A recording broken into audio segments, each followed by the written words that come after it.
one item that doesn't come up in the news a whole lot here in the States, because first off, the American media hates doing any kind of reporting anywhere outside of Manhattan, Washington, D.C. A couple times they'll send a stringer out to L.A. and report there. They are terrible at covering international issues, but a lot of them affect what's going on in the USA. And why don't you introduce yourself to our audience and tell us about Macedonia and all that good stuff? Hello, John. My name is Cvetin Chilimanov. It's a bit difficult to pronounce, being a Macedonian name and all. I'm a journalist from the Republic of Macedonia, or now as we're being pushed into renaming the country into North Macedonia. I'm a conservative commentator here in Skopje. I work as a political consultant. Have worked for the office of the president. Have been a DC correspondent for our state news agency. So this is practically where I am at, and a keen observer of American politics, and especially as it really very frequently relates and influences very strongly what we do here, my country, and as well as many other countries across the world. Okay, and you will hear my dog clicking his claws along the kitchen floor, but hey, this is I'm not in a fancy office. Told the family to keep my dog further away. Oh, right. Exactly. Yeah, he always decides to wander and stroll around the second I hit record. But the Balkans, of course, a vital area, not only for Europe, but for the world. A long history. And I think it's interesting when I first heard about this, actually, well, he wasn't then, but he became the deacon of my church, was the first one to bring this up, Deacon Chris Purdef, and he talked with me, and now I'm Orthodox, so apparently he's a very convincing guy. But he just kind of talked about it, and I didn't understand the whole history, and I'm still a novice at it, of course, but you have Macedonia, or Macedonia, excuse me, as we pronounce it usually here in the States, and Greece says, no, we should contain Macedonia. You guys got to change your name to North Macedonia, which seems ridiculous that a separate country could, I don't know, have veto power over your name. There was also a lot of intervention with this crazy Obama-era State Department color revolutions. We saw this popping up all over.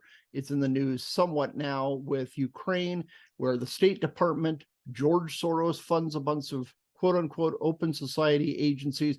What is your experience there in Macedonia? Yeah, we have been recipients of a colored revolution delivered by the State Department, and it wasn't very pleasant. I mean, it has many elements of what you are going through now in the US with the racial strife, the class warfare, etc. Practically, we are part of a very old portion of Europe, of one of the cradles of civilization, the country where I live. It has a very glorious history, considering that it was the center of Alexander's empire, which we all consider as the first world empire, and so this over the course of time, a lot of different nations have moved into the Balkans, including the Slavs. So now we have we are a Slavic-speaking nation, but we also have a lot of pre-Slavic names. We have a long tradition of honoring the oldest church in Europe. As St. Paul was traveling to Europe, the first country which he visited practically was Macedonia, with Solun or Salonika, Thessaloniki, and Philippi. So we're proud of this. And if you look at our culture, it's very similar to the culture of Greeks, in our language, in the way we speak, in the way we approach life, in the way we approach love, government, corruption. You can sense that we belong to the same culture, except that they speak the Greek language and we speak a Slavic language. And we have been under the Ottoman Empire for a very long time until, it's very strange to say, until 100 years ago, we were ruled by the Turkish Muslim Ottoman Empire. And after they were expelled from the region, all of the Balkan nations, tribes, they started building nation states. And they started looking back into their history, into trying to get legitimacy for the land they wanted to occupy, looking back into history. So Greece was absolutely exceptionally successful in this, with the help of the many British lords coming, discovering the ancient ruins, etc. And they believed that they should have supremacy over this. And this is why they claim the history of the region, the whole antiquity, exclusively for themselves. And they have a practical consideration for this, not only this may be rational consideration. In the last push against the Ottomans, they occupied a lot of land beyond their usual fishing villages, coastal regions. They occupied the region, what we call Aegean Macedonia, which is agricultural land, rich in coal, rich in arable land, which is not typical for the Greeks. This is their main breadbasket, but it was inhabited mostly by Slavic speaking Macedonians, not Greeks. And that even goes back to ancient times. That's where, when they, I don't know, needed mined goods or a lot of natural resources, yeah, they would either oppress Macedonia, or Macedonia said, okay, we're tired of that. Yes. So they expelled a lot of the Macedonians from this region, which is now northern Greece. They had their own national disaster when they were defeated by the Turks in the 1920s, when they tried to push into Turkey proper, into what is now Western Turkey, which was Greek-inhabited coastal regions. They lost the city of Smyrna, a lot of cities, large cities along the coast. And so hundreds of thousands of Greeks were expelled from Turkey, and they were settled in the newly occupied region of Macedonia. So they were expelling Macedonians, they were forcibly assimilating Macedonians, but they also feared that if there is a proper Macedonian state, which would be proud and raise the banner of Macedonian statehood, that Macedonians who still live in northern Greece to this day, even though being forcibly assimilated, that they may revolt. So this is why Greece was extremely scared of having an independent Macedonian state. They wanted us folded into other larger Slavic countries in the region, such as Serbia. That's their ideal option, or Bulgaria, that would be their secondary best option. But under no circumstances do they want a Macedonian nation state. And they came up with an excuse why they would block our international recognition in the 90s, when we eventually left Serbian domination, left communism, and left Yugoslavia. We tried to join the UN. Greece blocked us. We tried to join NATO and the EU. Greece kept blocking us. And their reason was, you need to change your name, but also your view of history. You need to acknowledge that historically the word Macedonian is Greek. That was their demand.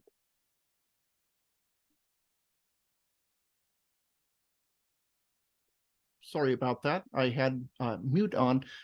Yeah, obviously it is not Greece, or Alexander the Great would be known as Alexander the Greek, maybe, or the Hellene, which he is not. It's obviously a different thing completely. Now, one interesting thing is, in appointing the U.S. kind of meddling in the politics and appointing ambassadors to Macedonia, there's a lot of skullduggery going on in dealing with, we have in the news, Senator Menendez being corrupt, Rod, is it Blagojevich? I can't remember how his name goes.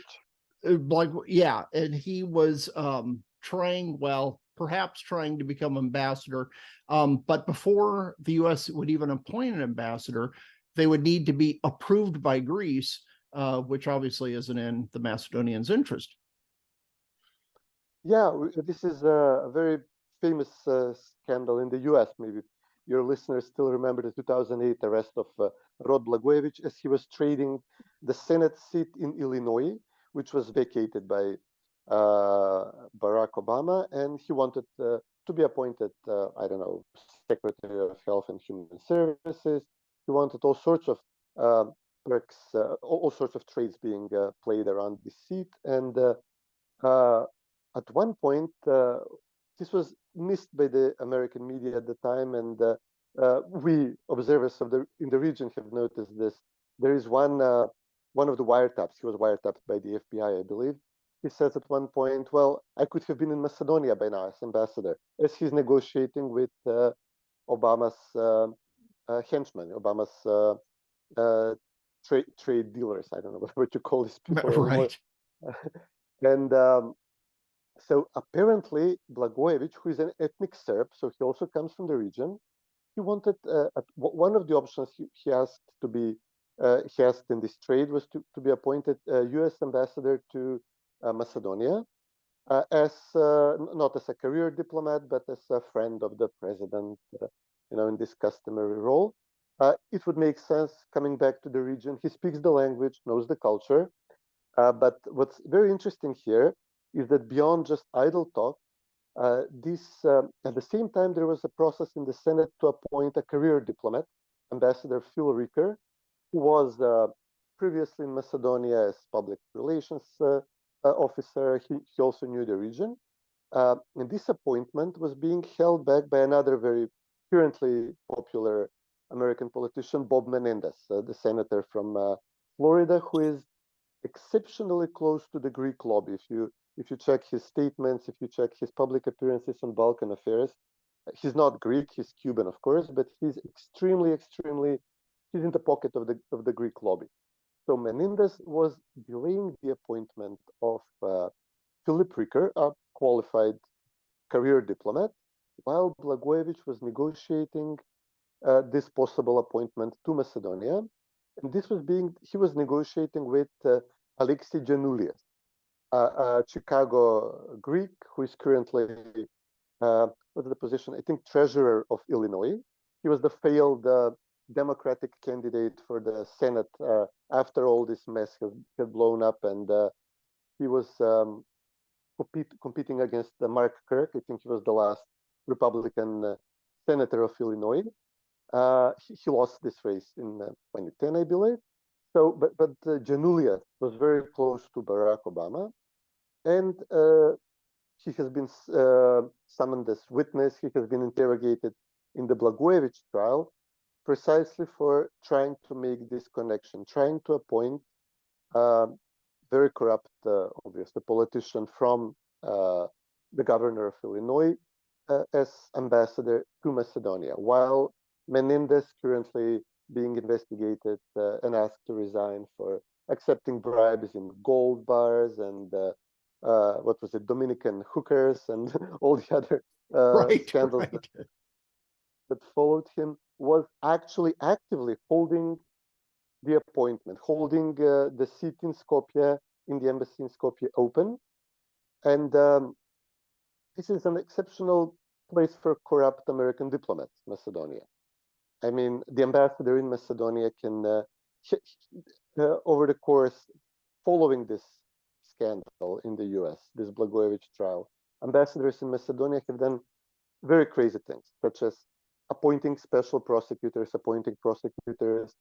or very strongly lobbying for their appointment, who would then go on to extort millions from local businessmen.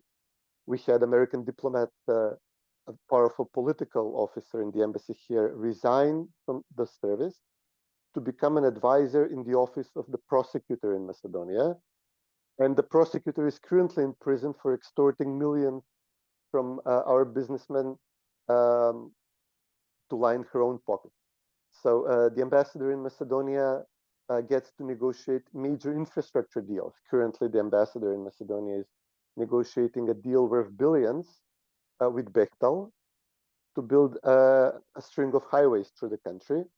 And historically, ambassadors in the region who would make something similar, they would end up being appointed. For example, the ambassador in Kosovo was appointed director, Bechtel director for, I think, half of Africa, after he negotiated a deal for Bechtel in Kosovo. So this is an exceptionally lucrative position. Greeks, the government of Greece has walking around money. They call it black bag money to bribe Macedonian politicians, businessmen, media outlets. It's widely known. Their own politicians would acknowledge this. And so we had practically a Greek businessman in Chicago close to Obama, an American senator close to the Greek lobby trying to finesse who would be ambassador in Skopje. And the ambassador was obviously interested in this, not because of the prestige. This is not a prestigious appointment, but was knowing what we know about this person now, he was obviously interested in the lucrative element of this. Right. There's a lot of gold bars to be had if you position yourself, especially when we're talking about contracts with Bechtel, which is, if some of our listeners aren't familiar with it, I was kind of, as a college student, I was kind of associated with them. I worked for one of their competitors, but this is a company that in the first Gulf War, the entire oil industry was destroyed in Kuwait. So they call Bechtel and they say, fix everything. And they go in and, so they do these mega engineering projects, major infrastructure projects. And obviously, if you are a corrupt politician here in the US, you kind of want to wet your beak and channel a little bit of those massive funds your ways, either as gold bars or maybe keeping you out of prison if you're an Illinois politician. So, and I think a lot of this happens because in places like New Jersey with Menendez, Illinois, especially the Chicago area with Rod Blagojevich, they are a very big faction. The Greek politicians there, Greek affiliated voter groups, they're very big and they want to protect their country that they had originated from originally.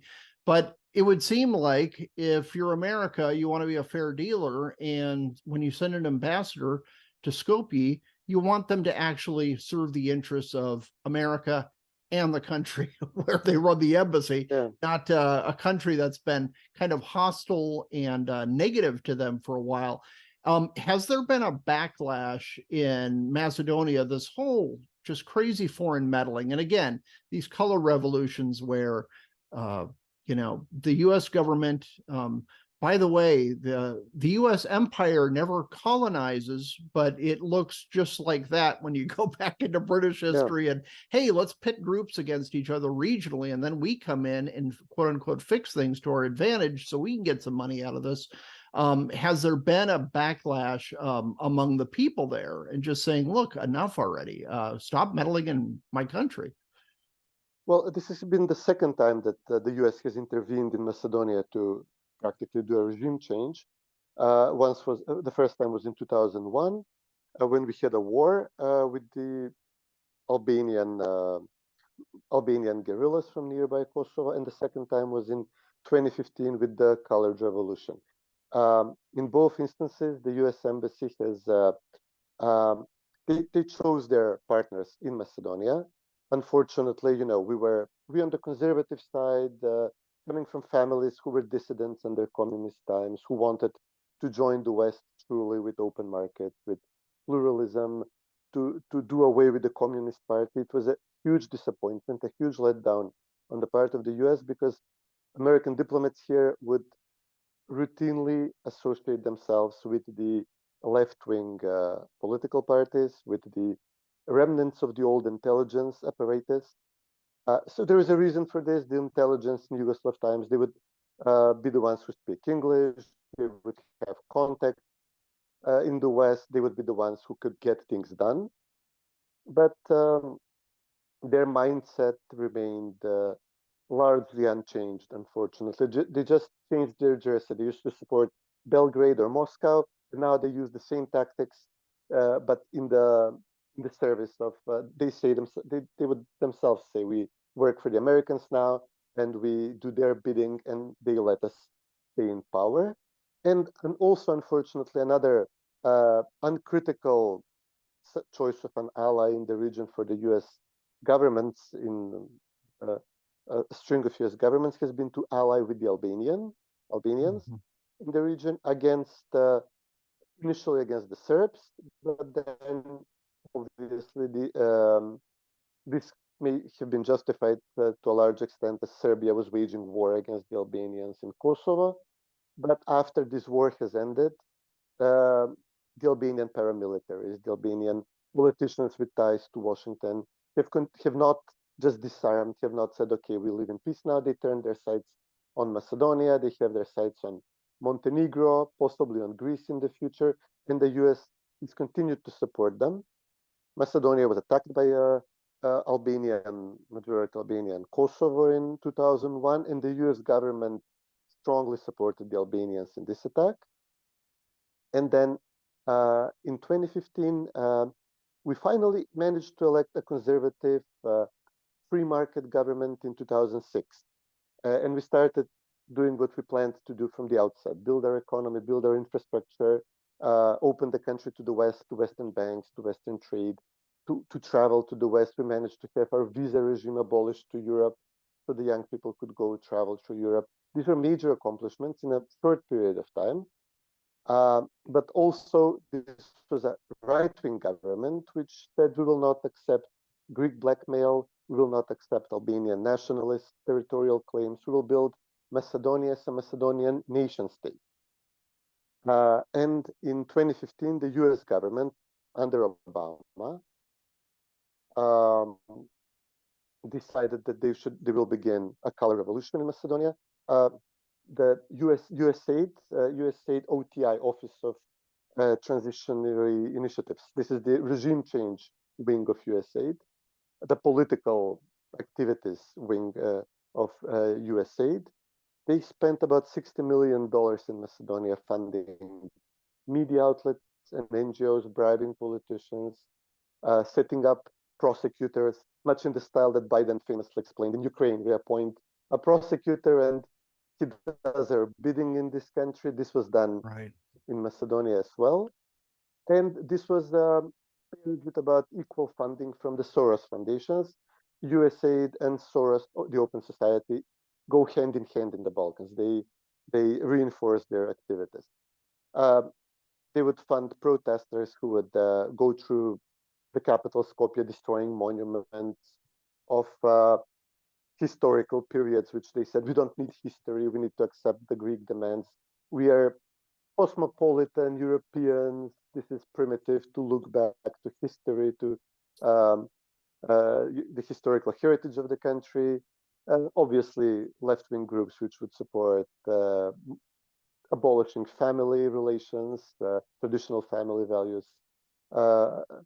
They would promote, obviously, LGBT ideology. In some cases, we would see protests using slogans such as "No justice, no peace," like literally taken from the Black Lives Matter protest in the U.S. Even though we don't have, we don't have a black community, we don't have racial strife, we have ethnic strife, but it was obviously prepared protest with the help of the U.S. government, and eventually they did away with the right-wing Macedonian government and established a government of their favored partner in Macedonia, which is the left, which have hundreds of opposition figures under arrest. Our former prime minister is currently in exile in Hungary, in Budapest, the only proper right-wing country in Europe at the moment. 3 or 4 ministers are in prison now, facing attacks in prison.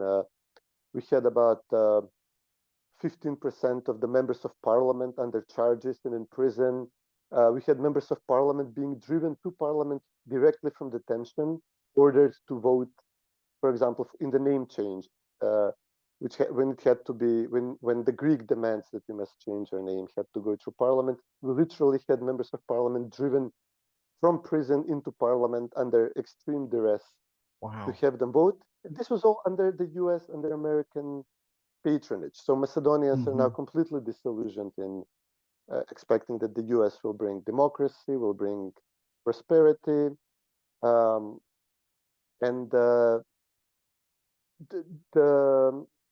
country practically is now run by the left, and the Albanian minority, which now wields extremely oversized influence compared to their numbers, to their share of population, which is a major contributor to ethnic strife in the future. It will be an extremely difficult situation for us to untangle this. And But this is right very in, similar to Serbia when Bill Clinton got involved. Out of the blue, he's bombing Serbia on Easter or Pascha in Orthodoxy, bombing Belgrade to defend, to kind of carve out this Kosovar Albanian, which is the Battle of Kosovo in history, is the foundation of Serbia. And so it's very important. And it was just so bizarre for me to see. And back then, I wasn't commenting on politics or anything like that. I was probably about 5 years out of college. But I was so confused by the whole thing. And I'm an ex-Navy guy. I'm usually rah, cool, look at fighter jets and bombers. But even back then, I was like, why on earth are we attacking Serbia, of all countries, to protect this kind of ethnic Albanians? It's not their country. And it just seemed bizarre to me. And seeing this pattern of these color revolutions, it seems like the US government, mostly Democrat, but maybe to a lesser extent, since the functionaries in the State Department tend to be left-leaning anyway, just constantly going against any kind of Slavic belief system, whether it's history, heritage, religion, any kind of tradition they have. For some bizarre reason, the US wants to oppose it, wants to kind of impose this global monoculture where I still loved this a year or two ago. The US Embassy was in Malaysia, was flying this massive 3-story tall Black Lives Matter flag in Malaysia. And the Malaysians are probably saying, these people are insane. What is going on in America? Because it has nothing to do with that part of the world. It's an American only issue. And it's just so weird how they try to permeate everything with this flat global morality, perspective, history, and just try to force it on communities with their own pride, their own fierce history, their own traditions, their own faith. It's just maddening for Americans like me to see their tax dollars funding this kind of idiocy. Yeah, we never had much of a pro-Russian angle in Macedonia. We're a bit far away from the furthest extent of the Russian armies when they would liberate the Balkans from the Turks. There's much more pro-Russian sentiment in Serbia or Bulgaria. But after all these, constant attacks from the US, it's very difficult for Macedonians who are Slavic Eastern Orthodox not to feel that we're under pressure precisely because we're seen as some proxy for Russia, and we have had a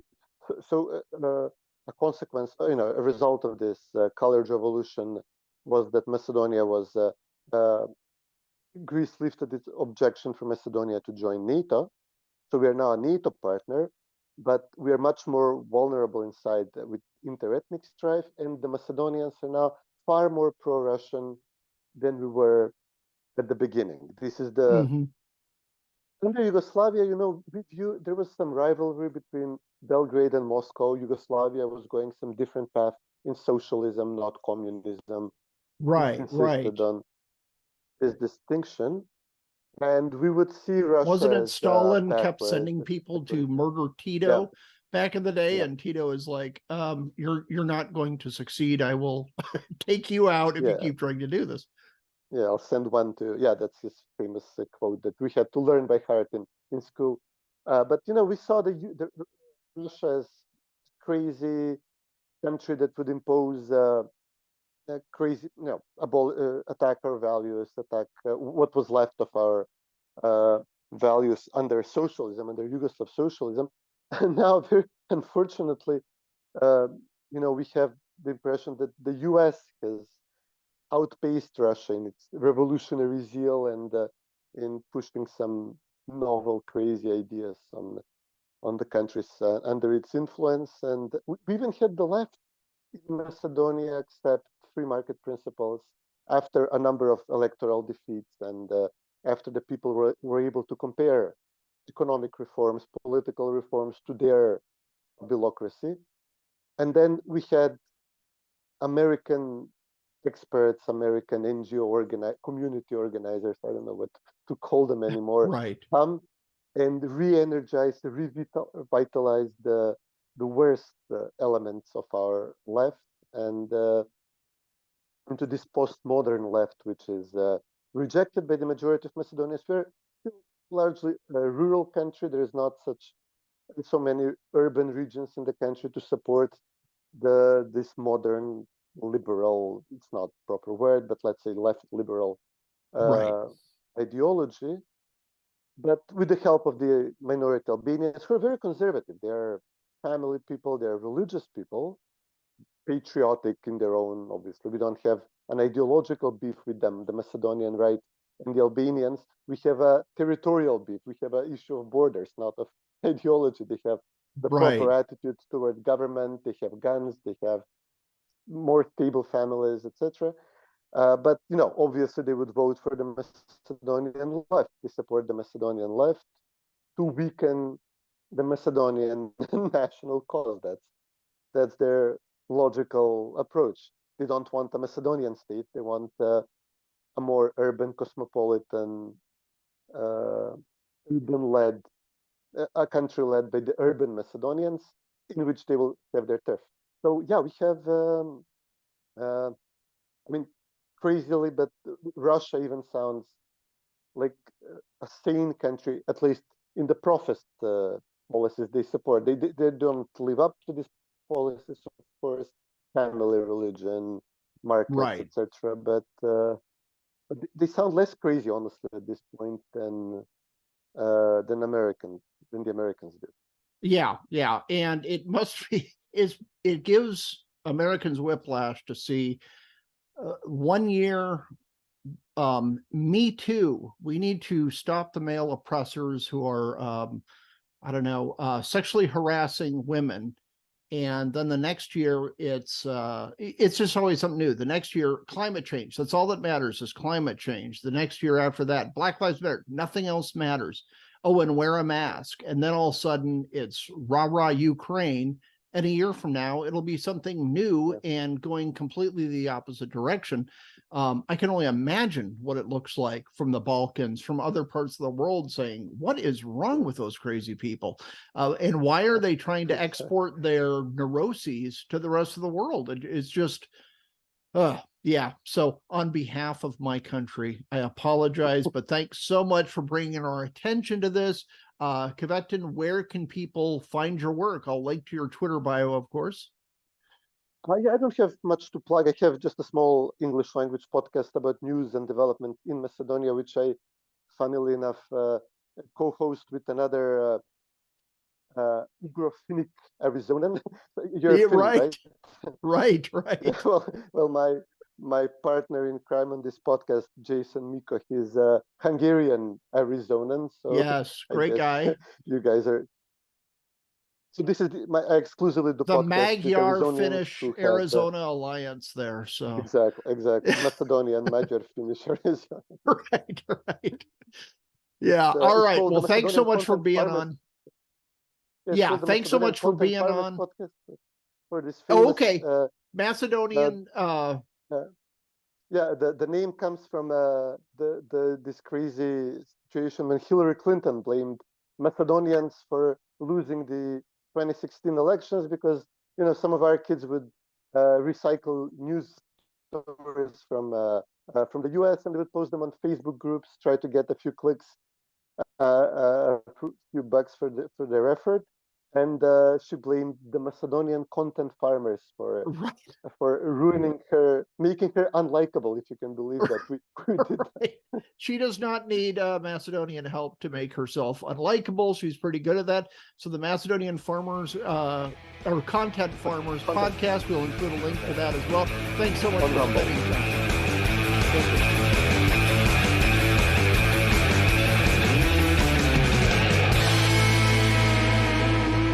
Ricochet. Join the conversation.